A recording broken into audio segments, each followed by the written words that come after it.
So இதை மையமாக வைத்து அந்த டி பிளாக் அந்த வீட்டுடைய ஓனரான திரு பேந்தர், அதாவது மொனீந்தர் பேந்தர், அவர் வந்து ஒரு 52 வயது. அவரையும் அவருடைய வேலையாளான சுரேந்திர கோலி அப்படின்னு அவனுக்கு ஒரு 36 வயது, இருவரையும் கைது செய்கிறாங்க. இந்த வீட்டுக்கு அருகில் தான் இது நடந்திருக்கு. அப்படிங்கிற ஒரு பட்சத்தில் அந்த வீடை வந்து சீலும் வச்சிடுறாங்க.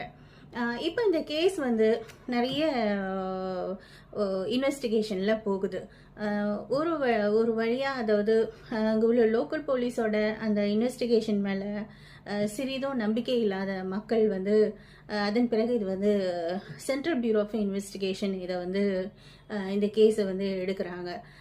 ஸோ இந்த கேஸை வந்து எடுக்கும்போது அது அந்த கோலி, அதாவது சுரேந்திர கோலிக்கும்